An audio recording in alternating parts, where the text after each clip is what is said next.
Dear delegates, we are starting the parallel technical session 14. We have distinguished personalities as co-chair and then chair and then co-chair. Uh, I wish to introduce the chair for the present parallel technical session 14 is Professor Manish Shrikande. For the benefit of the presenter and the participants, I would like to uh, give a brief introduction about Professor Manish Shrikande, sir. Presently, Manish Shrikande, professor in Earthquake Engineering Department, IIT Roorkee, and is also Dean Scientific Research and Industrial Consultancy.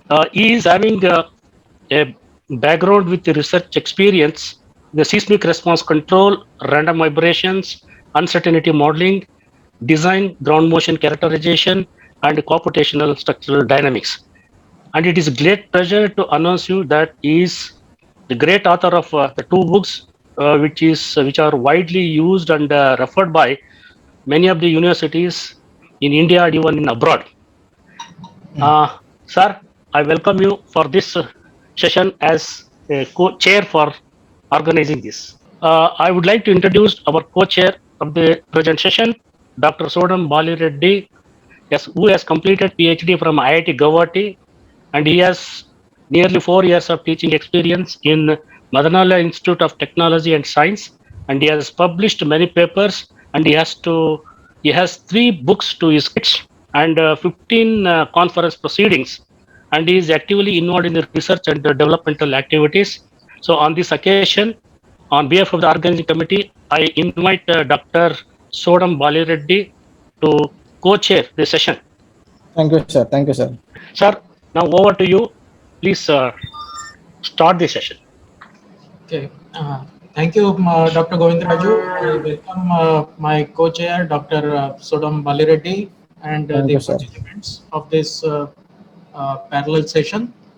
So we have, let me take a roll call about the presenters, the papers that we have. We have quite a few time at our hands since our keynote speaker is not attending this session today.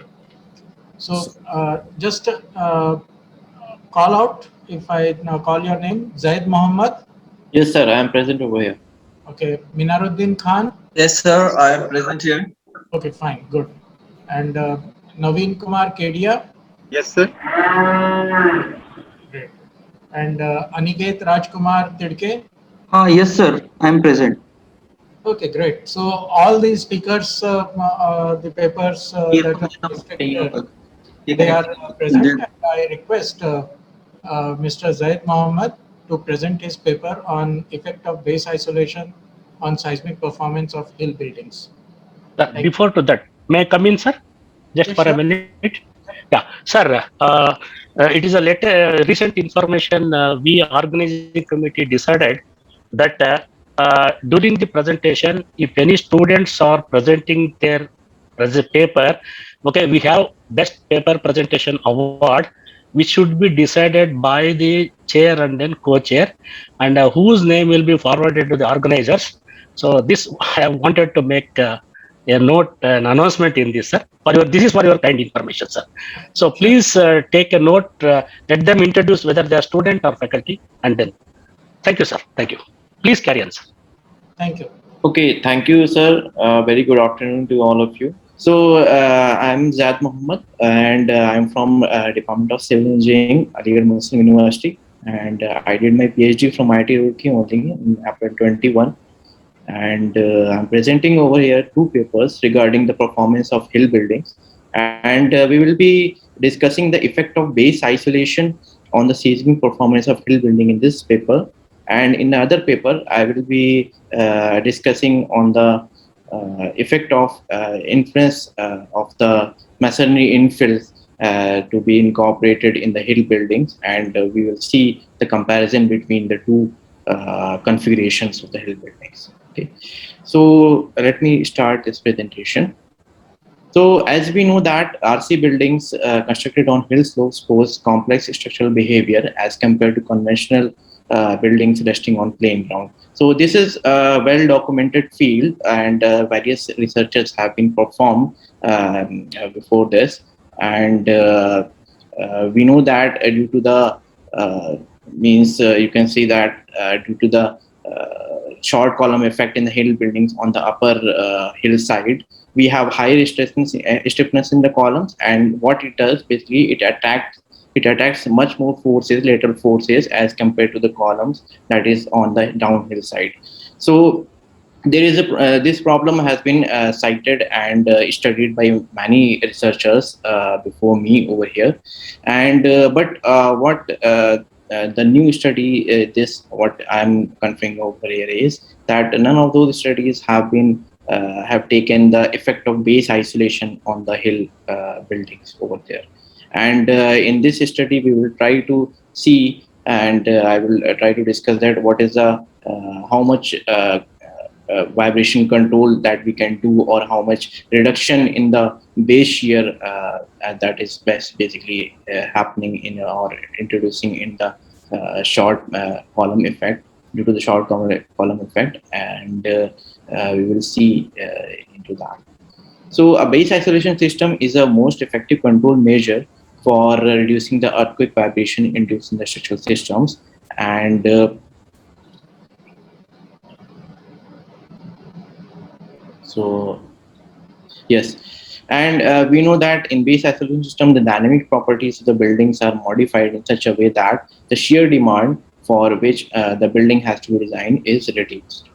So in this present study, I have explored that the influence of commonly used base isolation system, that is your laminated lead rubber bearing system, on the seismic performance of two hill building configurations, that is your step back and setback and step back configuration.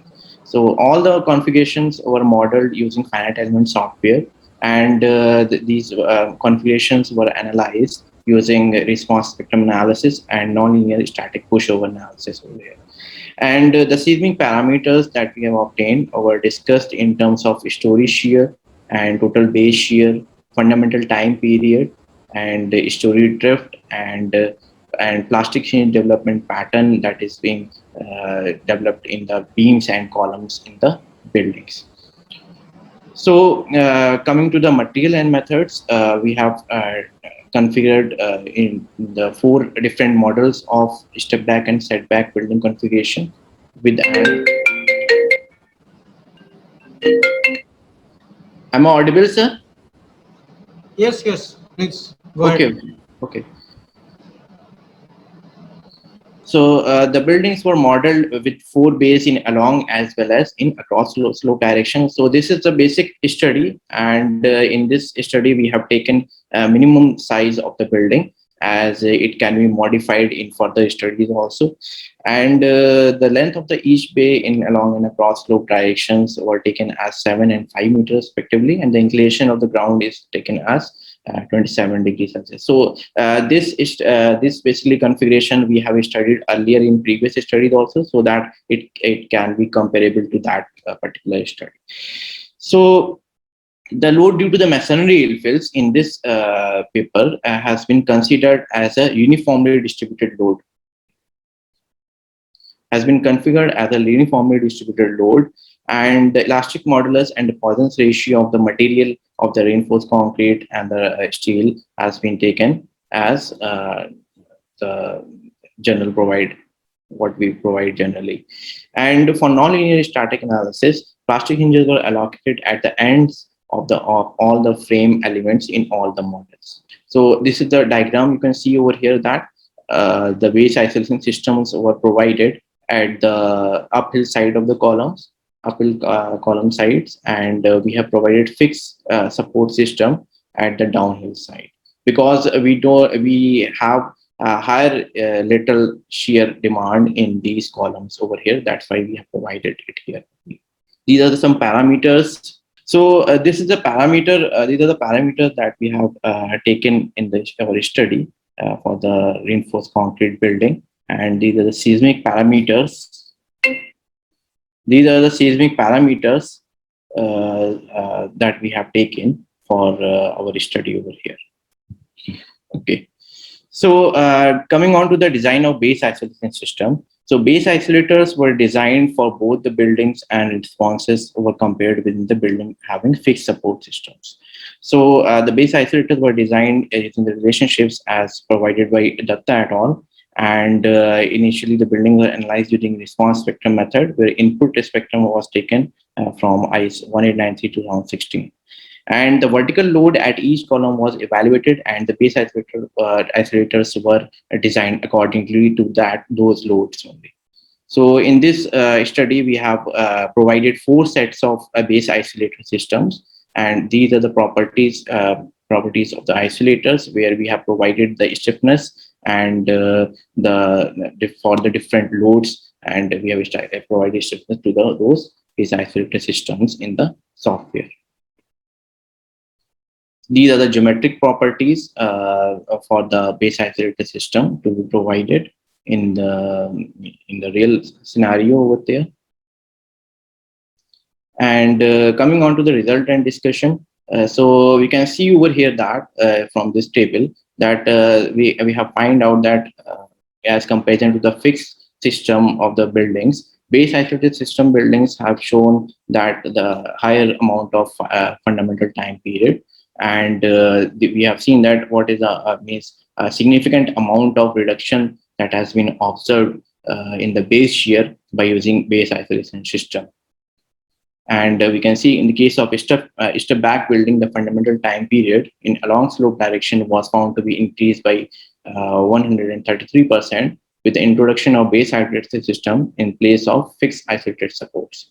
The variation in FTP was found to be around 200% in across slope direction, and similarly base isolated step back and setback buildings exhibited 140% and 178% increase in FTP. The base shear values were found to be reduced to 50% and about 40% in along and across slope directions, and the similar pattern was found in base isolated setback and step back configurations. You can see these are the distribution of the shear forces at the bottom of the means at the foundation level, and we can see that the fixed supported columns and the base isolated column. So it can be seen that over here that the base isolated system in base isolated system we have a drastic reduction of, or you can say the significant reduction of the base shear that is being happening over there. Also from the plastic hinge formation, we can see over here. So these are the buildings with fixed support systems, and these are the buildings with base isolated support systems. So we can see that this for fixed support system, the upper story of the building will have a higher story shear due to this short column effect over here, and we can see that the columns were failed at the bottom level, at the foundation level first, and these upper story columns were failed after that. Whereas in the base isolation system, you can see over here that the plastic hinge formation is entirely different, and we have the deformation of beams over here first, then the columns. So that is very important for us also for weak beam and strong column failure criteria. And in case of setback and step back formation also, configuration also, we can see how the hinges, plastic hinge formation were different, and with the use of base isolated supports. So in case of step back configuration with fixed support system, the plastic hinge was first formed in columns of the topmost story due to high story shear. Also, complete yielding of the foundation and the upper hill frame was observed. So coming on to the conclusions, it was observed that the fundamental time period of both step back and step back buildings was increased significantly with the introduction of base isolators in the foundation. A prominent reduction in base shear value in along as well as across hill slope direction was observed in both directions, both configurations. Further, in case of step-back buildings with fixed support systems, the plastic hinge was first formed in the columns of the top story due to high story shear demand. Also, the complete yielding of the foundation at upper heel frame was observed. However, after the introduction of the base isolators, the formation of hinges could be observed in beams followed by the columns in lower stories only. Thus, it can be concluded that the introduction of base isolation systems in hill building configuration reduces the lateral shear demand in structural members with higher lateral stiffness. And also from the figures that we have got over here, that we can see that the setback and step back buildings attract less base shear than the setback configuration of the hill buildings, thus prove to be less prone to the earthquake forces. So these are some references that I have given over here, and that is the end for the first study over here. So should I switch over to second study, or we'll wait for the queries for this one? Let us wait for the queries. Let's have a question. Okay. Let's invite questions from the audience. The floor is open for discussion. Anyone? Yes. Because the second study is very much comparable to this one, so that's why I just Okay. The point is, people will generally forget about this paper after listening to the second paper. Yeah. That's. If anybody has any queries related to this paper, then of course we can take it up immediately, or we can move to next one. So anyone, if has any queries, please speak up. Okay, fine. So Zaid, No. continue with your next paper, and then I do have some queries, but Yes. I'll pick up after second paper. Yes. So in this study, what I have done is, the previous study was actually in that study, what I had done that the weight of the masonry infills were applied as a uniformly distributed load on the beams. However, in this study, what we have done, we have introduced URM infills as an equivalent diagonal strut. And we have seen that how the buildings will perform with the introduction of both base isolators and as well as equivalent diagonal strut. So I'm just skipping this introduction part over here. So the problem description that we have, I have already discussed that the present study explores the influence of commonly used by base isolation system, that is our laminated lead rubber bearing, and the seismic performance of the two hill building configurations was analyzed with and without masonry infill panels.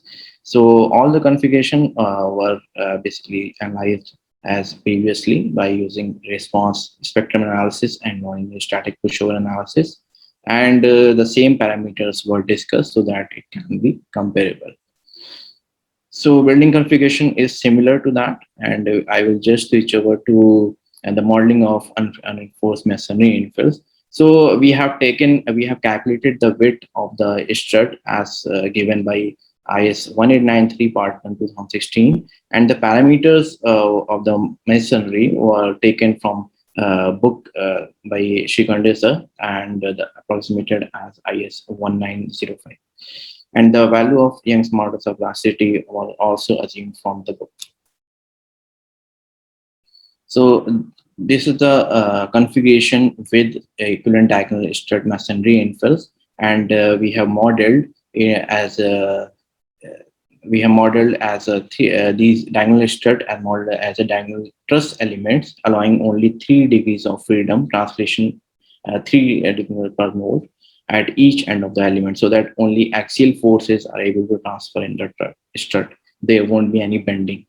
So after that, we have applied the earthquake load in the direction from left hand side, so that these equivalent diagonal strut will be performing in compression only, and there won't be any performance of the, or you can say part of the equivalent diagonal strut that would be acting as a tensile member. So these are some properties of width of the masonry stud and various coefficients that we use to calculate from the formula. And design of base isolate systems was already discussed, have been discussed earlier, and we have given provided the base isolators. These are some properties and geometrical properties of those base isolators.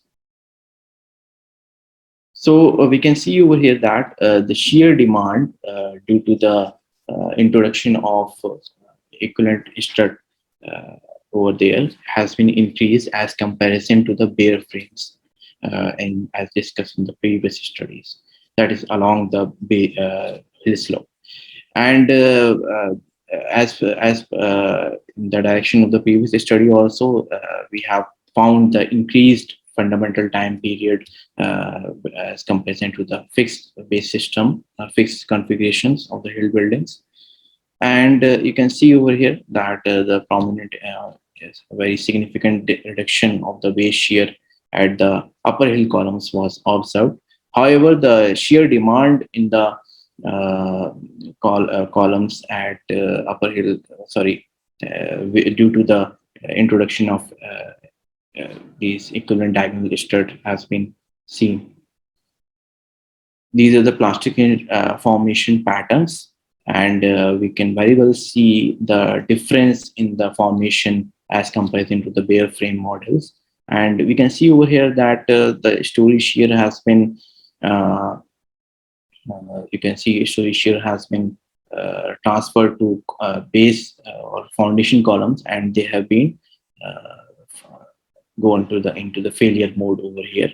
However, after the application of base isolators, the formations have been not reached to that level yet.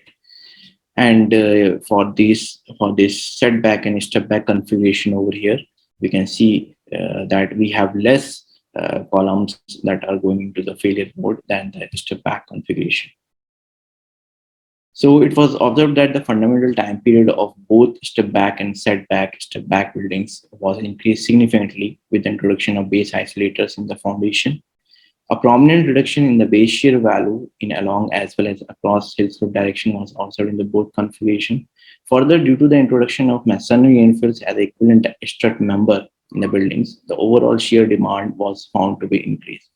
So what we can conclude is that what is the shear demand that is coming actually, and that what we can conclude this from, that we have to, in the actual analysis when we are going to design a building, so we have to consider our whatever where we are going to provide masonry infills over there. So we have to consider the equivalent diagonal approach over there, so that we can ascertain the true response of the building over there. So that is also one of the conclusions from this study can be made. And it can conclude that the introduction of base isolated systems in the building's configuration reduces the later shear demand in the structural members with higher lateral stiffness. And additionally, it can be ascertained that setback step back buildings attract less base shear than the setback configuration of the hill buildings. This is basically because of the less seismic weight of the building, also setback configuration also, and the distributed, you can say, along the weight is distributed along the slope of the building. So nonetheless, it will create more torsional movements, but the shear demand is less in this setback step back buildings than the setback buildings. So that is all for this second study. So queries are welcome for this. Okay, thank you, Zed. Okay, thank you. So, any questions, any queries from the audience? Okay, if there are none, then Zed, I have a couple of questions. Yes, sir. I mean, obviously, you found that you could not find any reference to use of base isolation on buildings on hill slope. Yes, sir. isn't that? So, have you ever thought about it? Why is it so? I mean, obviously, base isolation has been very popular and it is a very old technology. Yes. So, why has this obvious connection has not occurred to anyone? Yes, sir. It has been occurred to me, but whatever the consequences were, we can go for the new studies, and we can find that why it is not working. And obviously, from these studies, what I have concluded that at least we can reduce the high shear demand that is being generated over there. And why it is not being in use in a real scenario, so that is to be studied in the future. Now, Zaid, Yes, sir. with the displacement that you obtained at the level of the bearings. Yes, sir. It was maintained. That's why we have not provided bearings at all the columns over there to reduce the displacement in the building. Because if we provide all the foundations, then what will happen? There will be significant higher lateral displacement was observed. So that is why we have not provided on the all the columns. No, see, the problem with base isolation is that they actually attract a lot of lateral displacement, and in Yes, sir. order to accommodate that lateral displacement, Yes, sir. there is need for a moat well around the periphery of the building wherever base isolation is to be implemented, right? Yes, sir. In a building on hill slope, how are you going to construct that moat well? Yes, sir. So if you Yes, sir. down to the foundation level, then you might as well level off the entire slope and construct the building on the flat terrain. Yes, sir. Yes, sir. That is what is happening. But what we can do is we can provide anchorages into the hill slopes if that is a situation that is. Encourages and you do not allow that displacement to happen, then base isolation is not going to work. The Yeah. whole idea Yeah, of or base, some dampers in horizontal direction that can be applied. the whole idea of base isolation is to concentrate that absorb that demand on horizontal drift Yes, at sir. the base level. And if you are not providing clearance to accommodate that displacement, then base isolation doesn't work. And in order to provide that clearance for buildings on hill slope is going to be very, very challenging. It's going to be another problem of slope stability. Yes, sir. All these considerations were to be taken in the design, and we are just what we can say is we are just opening a new field, or you can say there is a lot of study should be done in this area if we are going to provide base isolation in hill buildings. And for the fact we cannot what we can say that we cannot stay away from using this technology to the slopes. Okay. May I come in, sir? Yeah. I want clarification. Yeah, sure. Mr. Jayed, Yes, sir. this is in continuation with the question asked by Professor Manish Kande. First of all,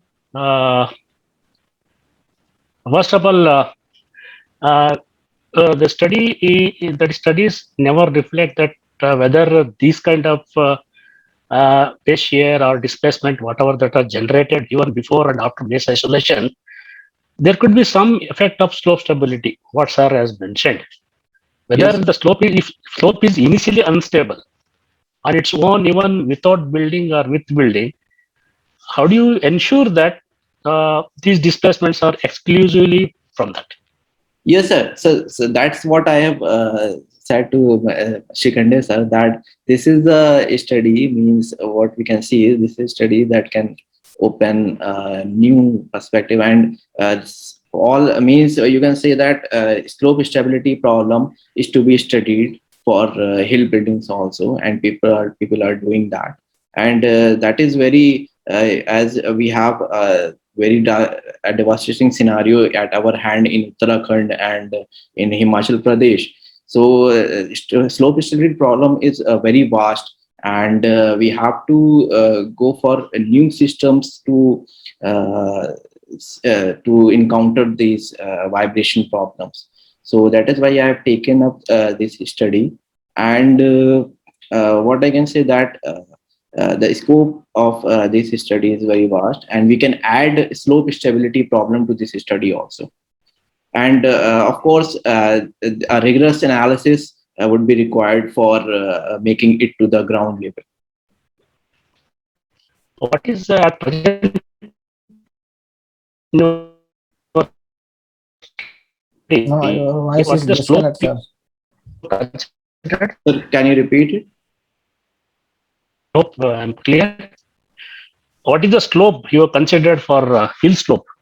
Sir, it is 27 degree. It was taken from Pankaj Sir paper.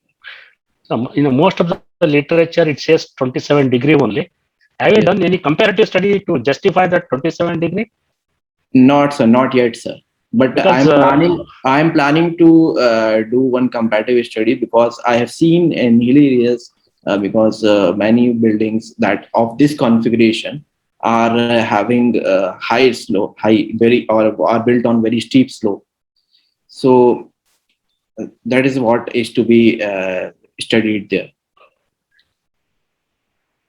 And also some case studies has also been mentioned by Weissing sir also for these configuration buildings, and what they have configured, that means we have to reduce lateral shear demand by somehow, so that our building can be saved and lives can, because when the slope destabilizes, it becomes very devastating problem over there, because it will go on in a seconds. The whole building will go in seconds, and people will not get time even to evacuate the building. okay, thank you. Okay, thank you, sir, very much. And thank you, Manish Sikande, sir. Thank you, Zaid. Any other question? Anyone? I think no, sir. Yeah, Dr. Reddy. Sir, maybe for base isolation, maybe people are using type chips.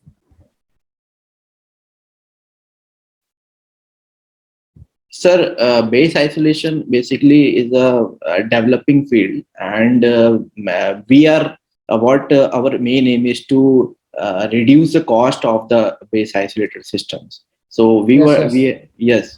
So By using this gravel type chip mixture, yes, so it can control the vibrations yeah, but for it's small not. price buildings. Yes, but because of the situation, or you can say the location of the building on the hill slopes, we encounter very high amount of vibrations over there. Okay, okay. Yes, so like in Japan. In Japan, if you see the base isolators were there, so they use damping systems also, and base isolator systems also. So they use combination of both, and they have managed to you can say secure their tall story buildings, very high, like 50 stories or 100 stories, to manage to reduce the vibration to it. So technology is developing, and for our country, what our main aim is to reduce the cost of the technology also, and basically to save the lives of the people. Sir, can you move next paper, sir? Yeah. Any other question? Okay. So, Dr. Reddy, are you done? Yes, sir. Yes, sir. Over, sir. Okay. So, fine. So, let's give Mr. Zaid a big hand for his nice presentation. Thank you very much, sir. I'm a fan of you, sir. And let us now invite Mr. Minaruddin Khan to present his paper on semi-active seismic response control of offshore jacket platform. Thank you, sir. Good afternoon, all of you. My name is Minaruddin Khan. I am a postgraduate student in NIT Durgapur, work under the guidance of Dr. Diptesh Das. My topic is semi-active seismic vibration control offshore jacket platform. This is the outline of my presentation. As we all know that offshore structure or offshore platform is a large and cylindrical structure, deals with harsh and hostile environment throughout the year. In the recent decade, offshore structure have gained importance due to rapid demand of industry and natural energy resources. So there are certain loads are acting to the structure which are decrease their stability. Among them, wave and seismic loads are dominated over the other forces. So as there are some dynamic forces that reduce their stability, so research have been made to mitigate the vibration of offshore fixed jacket platform, increase their reliability or safety. State of the art reflect that the general trend for the vibration control system go along from passive to active and towards semi-active and hybrid, as because this control utilize the advantage of both passive and active system. So our motivation to develop a controller so that it can reduce or alleviate the vibration due to environmental hazards, or consider a control algorithm that will work that will work smoothly under the adverse and hostile environment, and which is also stable with change of parameter variations, and a comparative study of control and uncontrolled responses in time history to study the effectiveness of the proposed control scheme. So this is the equation of motion. This is the equation of motion considering earthquake ground motions. So the basic difference of any offshore or onshore structure is presence of water. So the water structure interaction is also play important role. In equation 1, the term F incorporates the water structure interaction, and it is considered as a drag force, which is arising due to water structure interaction, and considered as a absolute velocity dashpot, nonlinear dashpot. This dashpot play the same role as that of damper, and which is reduce the structural responses. So what we have done, we a semi-active sliding mud controller with magnetorheological damper is considered as a control scheme to alleviate the vibration against earthquake-induced vibration.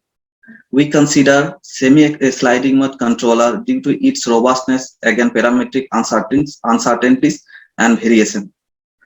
We have taken a 4-leg steel jacket platform, 5-story, 5-degree freedom system, and all the designing parameters, say mass matrix, damping matrix, are considered from this literature. And semi-active sliding mode control MR damper we consider, and the required voltage is regulated through clipped optimal control algorithm. We know that to provide required force to the structure, we can say the resistive force, which is regulated through clipped optimal control algorithm, and flowing arrangement have been considered to analyze the efficiency of the proposed seams for structural integrity. These are single MR damper placed in the 5th story, 2 MR damper placed in the 4th and 5th story, 3 MR damper placed in the alternate stories, 4 MR damper placed in the top 5 stories, and 5 damper placed all story level. El Centro, Northridge, San Fernando, and Chichi are the earthquake ground motions with 0.3 G ground acceleration are considered to the study. This is one of the flowing arrangement. These MR damper are placed in the bracing systems. Now come to the results and discussions. This first graph is variation of top deck displacement with different arrangement of MR damper subjected to El Centro. From this diagram, we can understand that with the increase of MR damper, that we get more reductions, and variation of top in figure 2, variation of top deck displacement with different arrangement of MR damper against El Centro show the similar trend that with the increase of MR dampers, we will get more reduction. So floor-wise or story-wise, peak amplitude of displacement of control and uncontrolled are shown in this diagram with different arrangement of MR dampers. From these graphs, we have seen that that the proposed control scheme is effective to reducing the peak amplitude of displacement, and for MR damper placed towards the top tree are the best arrangement to get the optimum response reduction. Top deck, this first diagram is top deck displacement, peak amplitude of top deck displacement with different earthquake ground motions of responses are obviously controlled and uncontrolled. And similarly, top deck accelerations, base shear and inter-story drift are shown against different earthquake ground motions. And from this diagram, we have seen that this control scheme is effectively reduce the responses of top deck displacement, acceleration, base shear, and inter-story drift to a large extent, and which is increase the structural safety and integrity. So this is the phase plot displacement velocity phase plot diagram. From this diagram, we can see that the trajectories or responses try to move towards this sliding surface. In this surface, the amplitude of these responses try to be zero, or we can say minimum. And in this surface, the responses are also stable. Now, in our study, we have considered sliding mode control algorithm. Let's see its stability. We know that the offshore structure deals with harsh and hostile environment. There is a large variation of environmental conditions. So with the change of the parameters, with the change of this parameter, we need to see that there is a change of this control algorithm. So here we have considered two parametric study. One is sliding margin. Sliding margin is a parameter which is required to develop this control algorithm. With the change of sliding margin, we have seen that there is no change in displacement up to certain limit. After that, will change rapidly, but at a particular limit, it will give the similar result. We see the similar trend in figure 2 with the change of structural stiffness plus minus 50%. There is no large variation of displacement. So we can conclude that the proposed control algorithm is robust against parametric uncertainties and precisions. So this is the sliding surface. Theoretically, sliding surface must be zero, but here we have seen non-zero sliding surface. This is due to presence of seismic excitations, but the average value tends to be zero. We have considered a clipped optimal control algorithm to provide required voltage to the MR damper to produce required force, to require resistive force. And this algorithm works as an off and off mode. When the force is required, a maximum 10 volt is applied to the 100 ton MR damper, and when it is not required any force, then it is zero value. So what are the conclusion of the study? There are some certain major conclusions brought out from the study are explained here. The proposed control scheme, semi-active sliding mode control algorithm with MR damper, is effectively reduce its responses. The number of MR dampers and its positions of installation affect the performance of the controller to a large extent. Theoretically, sliding surface must be zero, but here we get non-zero sliding surface due to presence of external disturbances. Sliding mode control algorithm is robust against parametric uncertainties. These are the references I have considered in my study. Thank you, sir.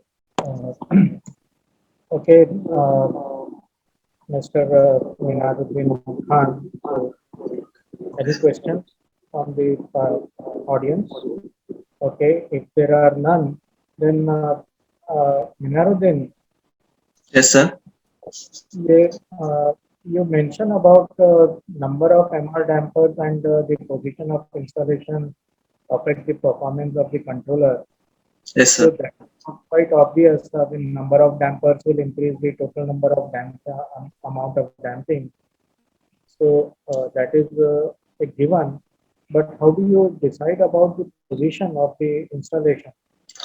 Actually, sir, the dampers are placed on the bracing systems, and it is a comparative study of placing the first one damper at the top story. Then it is not only the 5 consideration we have in my study. I have taken more than 10 to 20, 10 to 15 positions and number of MR dampers. So there was at that time I have got that some of the configuration get saturation result. This is crash result. So among this configuration give a uh, good results. It is effectively reduce the reductions, and definitely 5 MR damper place all story give the best result. But at the base, the installation of this MR damper is not a feasible option in terms of cost effectiveness or etc. So that is Okay, so where do these MR dampers take the reaction from? sorry, sir. You are trying to place this in the brace position, isn't it? Diagonal bracing. Yes, sir. So now, how do you decide about which is the best diagonal position? I mean, do you have any algorithm or have you worked on any optimal location kind of thing for placement of dampers, or it was just you try it out and one by one you try it out and whichever works best and you do that? Okay, sir. Sir, in equation number 1, I have mentioned there is a H into UT. This H is a location matrix. So where I want to locate this MR damper, I have put this value in this location matrix. So automatically this will work in this whatever I want wherever want to place or want to apply this resistive force. Automatically it will work from this denoting matrix. And this UT is a control. Yes, sir.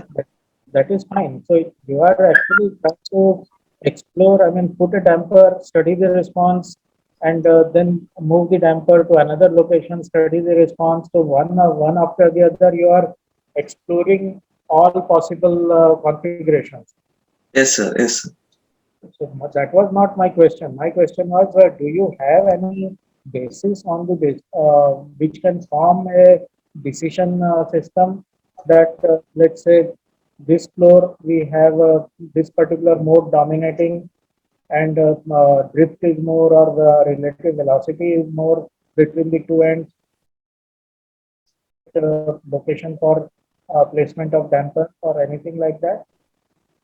No, sir. I have just taken I have seen one paper. They have used 2 MR damper best position, 2 MR damper placed towards top story, but they are not using such variation of earthquake ground motion. He just consider only one case. But I have taken some extra earthquake ground motions. Those are the some of near field earthquake, 2 is far field earthquake. And I have just taken the location matrix and the force generated by I have given this is U matrix, and I have done simply, sir, with just changing the positions and changing the location matrix. That's all, sir. Fine. So, any other question from anyone? Sir, I think no question, sir. Okay, fine. So, okay, fine. So let's thank Mr. Minaruddin Khan for his nice presentation. Thank you, sir. Thank you very much. We now invite Mr. Naveen Kedia for presentation of his paper on comparison of ballastless and ballasted tracks for high-speed trains. Good afternoon, sir. My name is Naveen Kumar Kedia. Currently, I am doing PhD from Center of Transportation, IIT Roorkee, under the guidance of Dr. Anil Kumar and Dr. Yogen Singh. So, my PhD work is the train-induced vibration, and this work is just a small part of that. I'll just compare the ballasted and ballastless track for the high speed. The purpose of this work, the objective of this work is to first the modeling of the train track bridge interaction system for high speed train, and second is the comparison of ballasted and ballasted track for high speed train on the elevated corridors. The purpose of considering the elevated corridors is because uh, in 2006, Indian government has planned for the construction of the high-speed rails in India by setting up the National High-Speed Rail Corporation Limited (NHSRCL), and the first route which is finalized under the high-speed train is the Mumbai-Ahmedabad high-speed rail corridor. The features of the If you go through the features of the Mumbai-Ahmedabad high-speed rail corridor, most of the tracks will be elevated, that either on the bridge or on the viaduct. So that's why in this study we have taken the elevated corridors for the comparison purpose. So these are the features. It has the total length of 508 kilometer, and more than 90% will be on the elevated corridors. The maximum operating speed will be 320 km per hour, and the rolling stock which will be used in the high-speed train will be similar to the Japanese Shinkansen train. This data was taken from the MAHSR websites. So in this study, this is our model. We have used the two-dimensional train track bridge interaction system, in which our first system is the train modeling, and the second is the train track bridge subsystem. Now the interaction among the two subsystems is achieved through the wheel-rail interaction forces which arises between the two subsystems as the train advances on the track.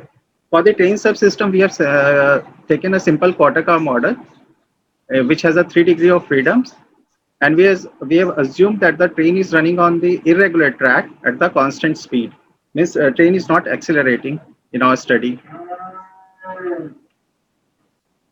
And the track bridge couple system track and bridge structure has been modeled as a single unit using a 2D finite element technique, and the track is modeled as a layered structure, and the bridge is represented using a simply supported beam.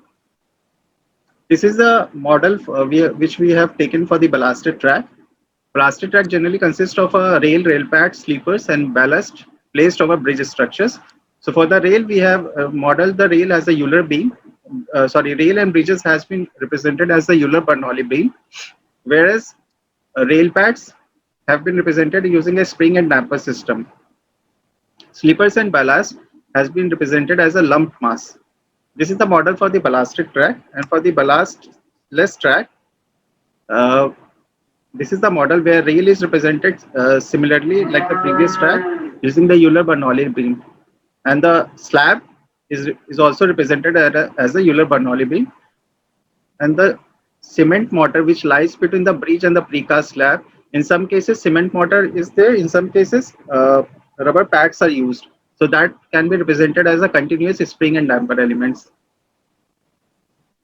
So now this is a wheel-rail interaction force. For wheel-rail interaction force, we have used the Hudson contact model, nonlinear Hudson contact model. This is a very standard equation which is used in the railway dynamics, which shows that if there is a contact between if the relative displacement between the wheel and the rail is less than 0, forces will be there. If the relative displacement between them is greater than 0, there will be no forces acting on the track.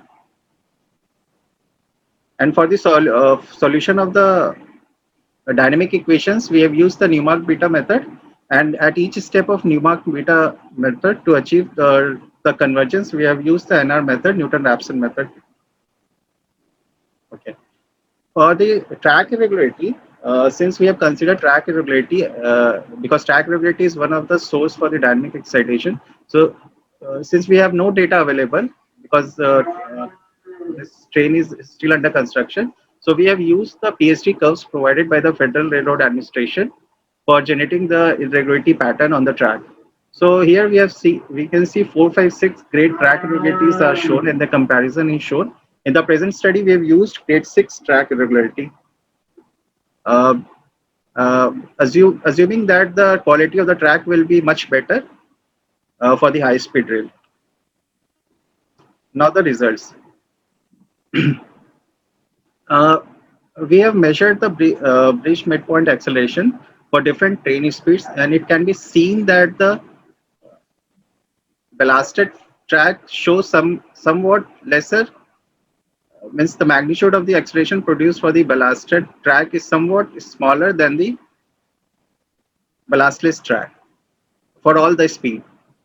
Similarly, for the magnification factor, we can see that the ballasted track produces somewhat lesser value than the ballastless track.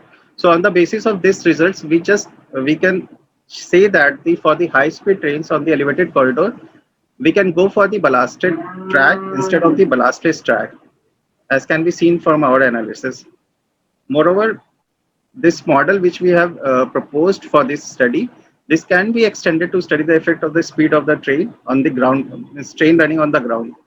This is our references we have used. Thank you. Very short. Okay, Naveen.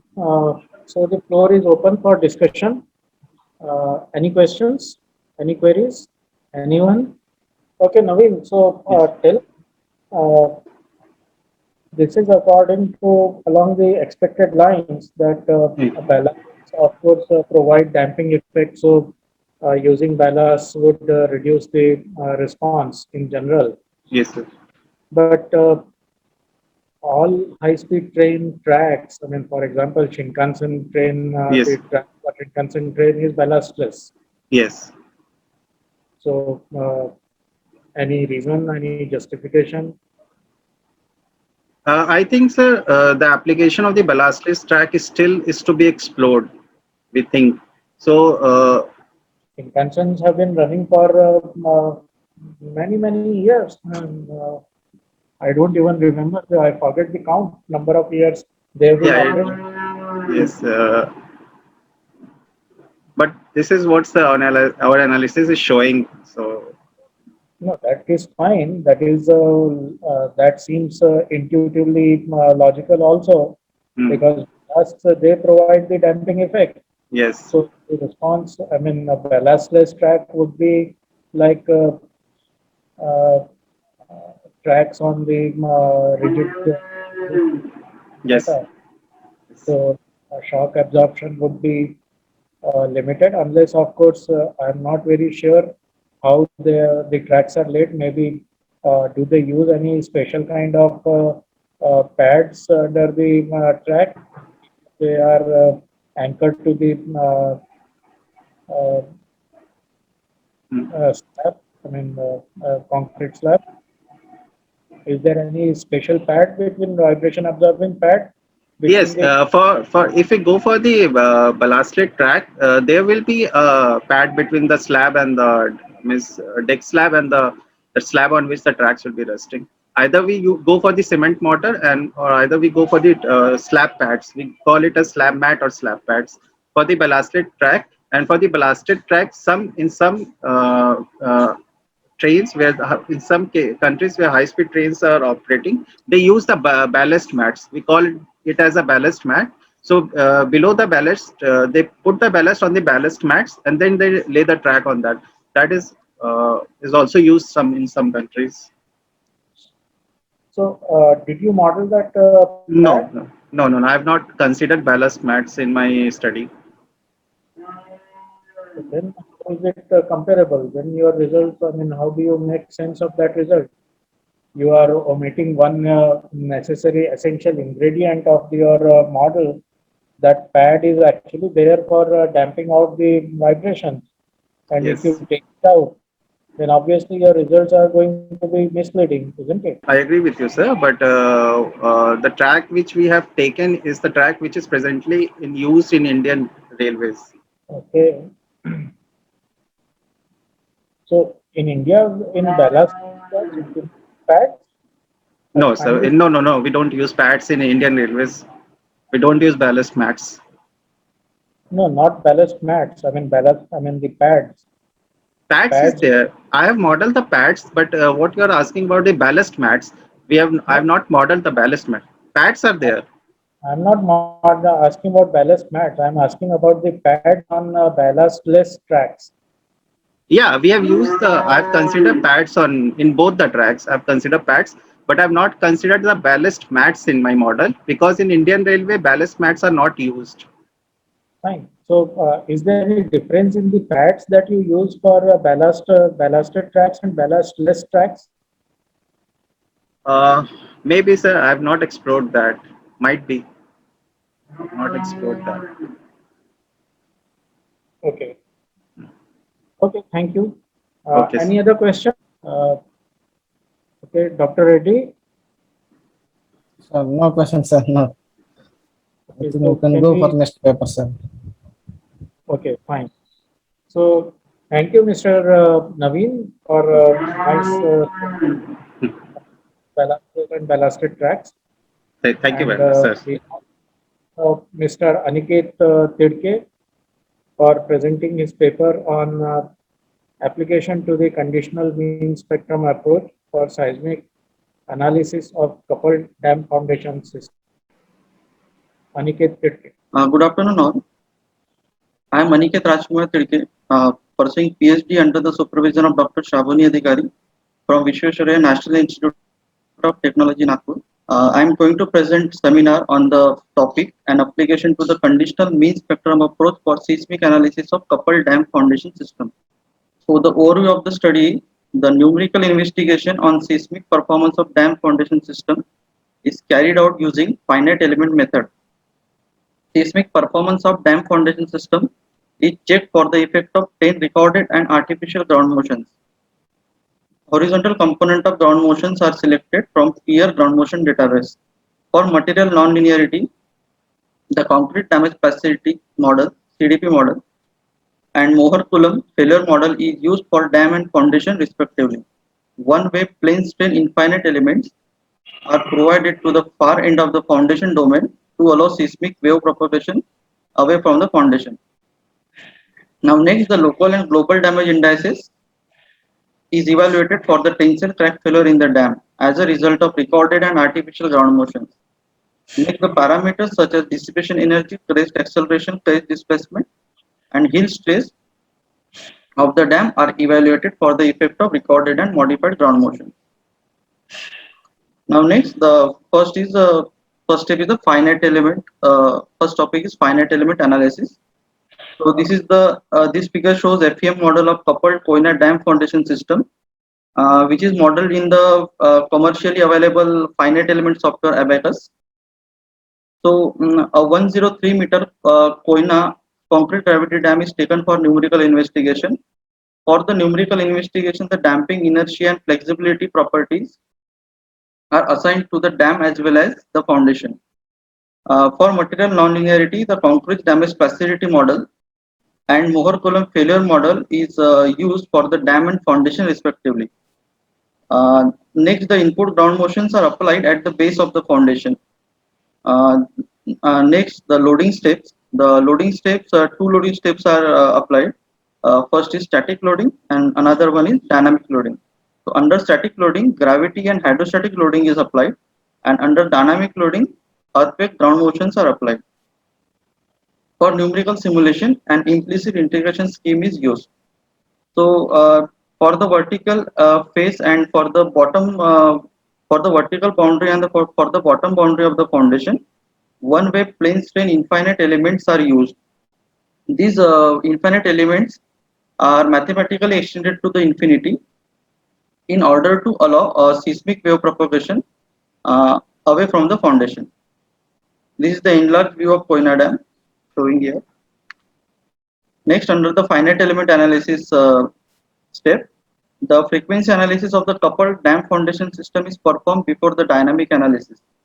The natural frequencies of for the first 5 modes are 2.7 and 50 Hz, 4.1113 Hz, 6.7435 Hz, 7.1781 Hz, and 7.8181 Hz respectively. Using first and second mode natural frequency, because these are the predominant, the Rayleigh damping coefficients are evaluated and assigned to the dam as well as foundation. So same value of Rayleigh damping is assigned to dam as well as foundation. This table shows the linear material properties of the dam and foundation, which includes elastic modulus, Poisson's ratio, and mass density. And this table shows non-linear material properties of the dam superstructure, which is also these properties are the material properties of the concrete damage plasticity model, which include dilation angle, compressio initial yield stress, compressive ultimate stress, tensile failure stress, flow potential eccentricity, and ratio of initial equibiaxial to the uniaxial compressive yield stress. So basically, this in this study, the tensile damages of the dam is the objective of the study. So this value is very important, tensile failure stress of the concrete, which is 2.9 MPa. Next step is ground motion selection. For the seismic analysis, the ground motions that are matched with the conditional mean spectrum CMS are selected. Baker 2011 proposed the approach in order to evaluate the CMS for ground motion selection. The first mode period of the dam foundation system is considered as a period of interest. Yes, as we can see in the figure, this is the selected ground motion using the conditional mean spectrum approach. So this is our in this study zero period of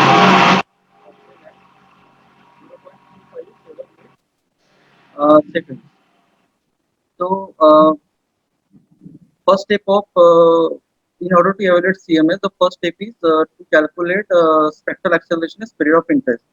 So using the deterministic seismic hazard analysis for the particular site of for the particular Koyna Dam site, the target spectrum according to IS 1893 Part 1 2016 for hard soil or rock spectrum is used. So for the particular period of interest, the spectral acceleration is evaluated, which is in our case 0.6 g. So for the 0.6 g spectral acceleration and period of interest, then the later step is the other important parameters such as magnitude.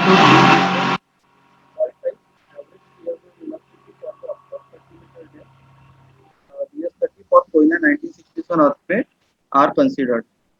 That later using the MATLAB code developed by Baker 2011, the conditional mean spectrum is evaluated. Next, the 10 horizontal component of ground motions are selected from peer ground motion database. Now, next is under ground motion selection. These are the selected ground motion using the conditional mean spectrum approach. These are the recorded ground motion, and later this figure shows selected ground motion for the seismic analysis using CMS approach, conditional mean spectrum approach, and spectrum compatible methods. So initially recorded ground motions are selected using CMS approach. So these are recorded ground motion, and later these ground motions are selected ground motions are modified using the SysmoMatch software. So later these ground motions, these selected ground motions are matched with the target spectrum IS 1893 Part 1 2016 using spectrum compatible method. Next, this table shows the selected ground motions using the conditional mean spectrum approach. So this 10 ground motions, only horizontal component of ground motion is used for the seismic analysis of dam foundation system. Next step is damage index.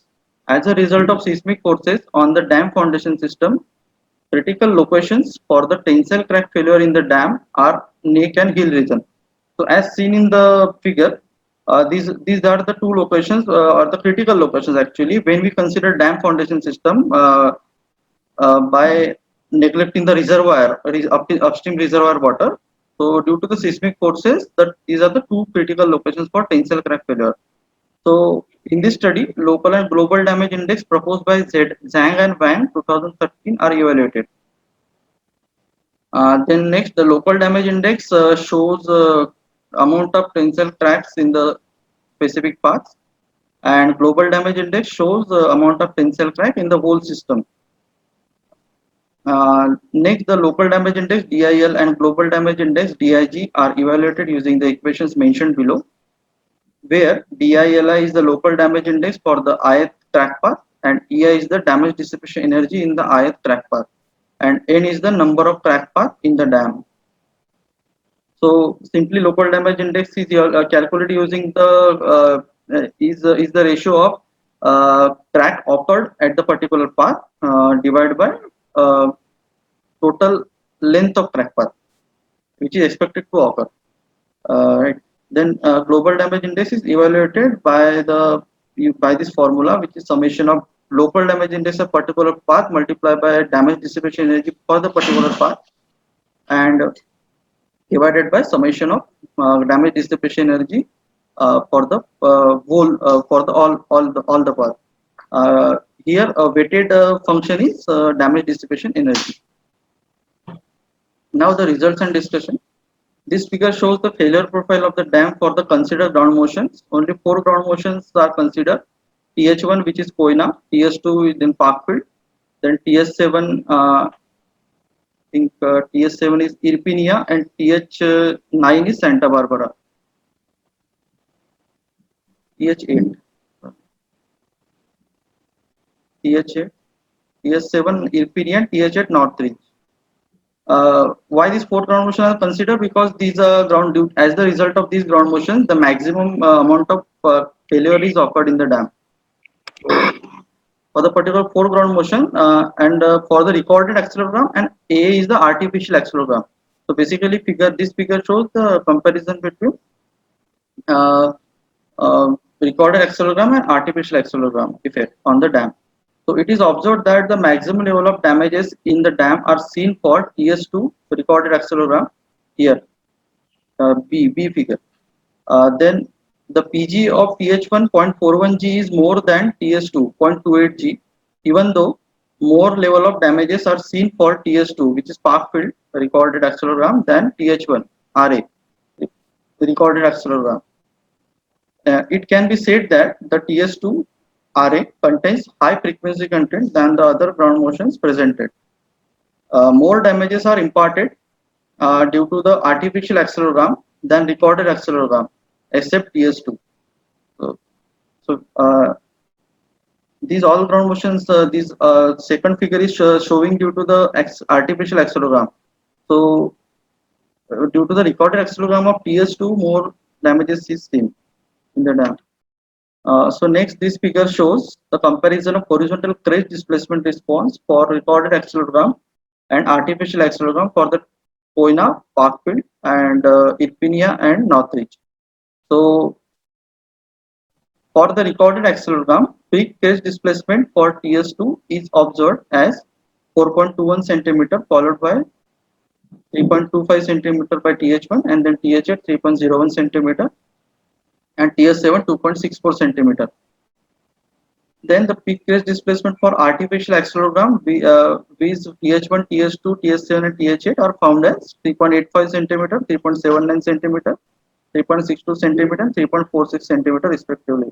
Here we can see that as a result of the recorded accelerogram, the difference between the peak crest displacement response is very significant. Different values are obtained. So here, while in the case of recorded artificial accelerogram, the same very insignificant difference is observed in between the peak crest displacement response for the particular 4 ground motions. So the peak crest displacement for the considered artificial accelerograms are almost same. So we can say that recorded accelerograms are always better for getting the actual response of the structure. Next figure, this figure shows the damage indices. First is local damage index and second is global damage index. So in this figure, this is the figure of local damage index for base and neck region. So different mean values are evaluated for the considered 10 ground motions. And this is the global damage index, which is the damage index shows for the overall dam. So this is for artificial accelerogram, and this is for recorded accelerogram, and these are the mean values. So the difference in between the mean DIL for RA and AA is very less. However, the difference between the mean DIG for RA and AA is significant.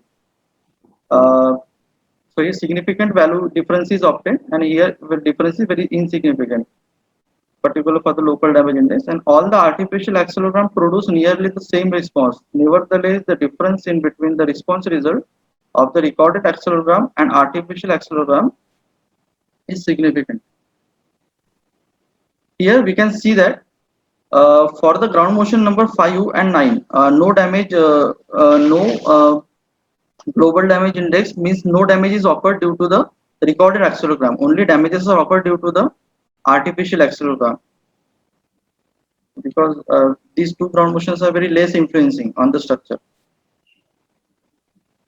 So I think this ground motion in recorded ground motion is having PG of 0.26 G, and this ground motion is having 0.21 G in recorded. But after converting it into the artificial accelerogram, the PG is somewhat increasing. Now this figure shows the comparison of peak seismic response in between recorded accelerogram and artificial accelerogram of the considered ground motion. First is damage dissipation energy. Second figure shows horizontal crest acceleration, then horizontal crest displacement, and then normal stress at hill. We can see that for the recorded accelerogram, the peak response is mostly observed for the TH1 and TH2, means Koina and Parkfield, and this TS3, which is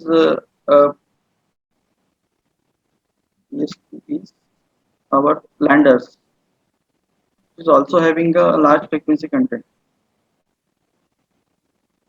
and the least response is observed for TH5 and TH9. However, the difference between the peak response for the artificial accelerogram is insignificant. We can see that somewhat straight pattern is observed for artificial accelerogram response, and near about same values, nearly very insignificant differences observed for the peak response due to artificial accelerogram. However, the maximum mean value is obtained for artificial accelerogram than recorded accelerogram. The mean values of parameters for recorded accelerogram is less than the artificial accelerogram. So the conclusions based on the results, that it is concluded that the PGA and duration of ground motion influence the seismic response of gravity dam. However, the effect of frequency content is predominant for the greater damages in the dam. It is advisable to consider the actual ground motion for the time history analysis, since the ground motion shows different characteristics.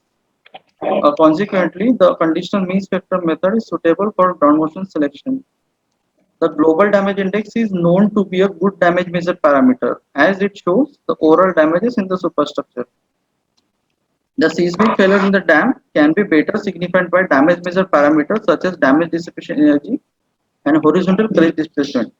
So in the earlier figure, failure profile of dam, we can see, if we see, the maximum failure is obtained due to TS2, which is Parkfield, and we can see in this figure also peak crest displacement is observed for TS2, and damage dissipation energy, maximum damage dissipation energy obtained for also for TS2. So from this observation, this fourth conclusion can be drawn. The seismic failure of the dam can be better signified by the damage measure parameter such as damage dissipation energy and horizontal crest displacement. These are the references of the study. Thank you so much. Okay, Aniket, thank you for your presentation. So, any questions? Anyone? Okay. I can have one clarification. Yeah, sure. Dr. Yeah. Govindraj. Yeah, Mr. Aniket. Yes, sir. So you are making comparison between the spectrum compatible time history and recorded time history. Yes, sir. When we don't have recorded ground motions, Yes, sir. okay, and we entirely depend on the spectrum compatible time history, to what extent it is reliable? Sir, somewhat it is reliable, but it is better to go with the recorded ground motion, because as different characteristics of ground motions are there, amplitude, frequency, content, and duration. So if we go with the artificial ground motion, so actual response is we can get actual response actually. So it is somewhat No, not reliable. That's fine. Even during Bhuj earthquake, Right. we never had any ground motions recorded, except a city away from Ahmedabad, away from around 250 kilometers, Ahmedabad. That was only the recorded data that's available. One more thing, if your objective is to check only the effect of amplitude, or maybe the effect of duration, or maybe the effect of only frequency content on the response, so in that case we can take the spectrum compatible time stage. so that all the ground motions have having same amplitude of ground motion, and basically performance based analysis. So we can there we can use that artificial accelerogram. So only for preliminary identification or design concepts, we can use the spectrum compatible time histories, I think. Yes. Because not only amplitude and then frequency content, the spectrum compatible time history generation itself is a very critical issue here, where the fault mechanism and rock fault mechanism, all those factors are involved, and the transient vibrations transmission. Okay, that's why it not necessarily depend on one spectra, and we always consider only 3 response spectra as recommended by IS code, without going in a comprehensive study. So anyway, this was my just clarification sought with you. Thank you. Thank you. Okay. Any other question? Okay, so maybe there is a question from Harsha. Since it is a real dam for seismic study with real earthquakes, is the deconvolution of real earthquake conducted? Real horizontal motion converted to bedrock motion? Also, can you please share how damping ratio is considered in your analysis? Basically, deconvolution is not considered in the present study.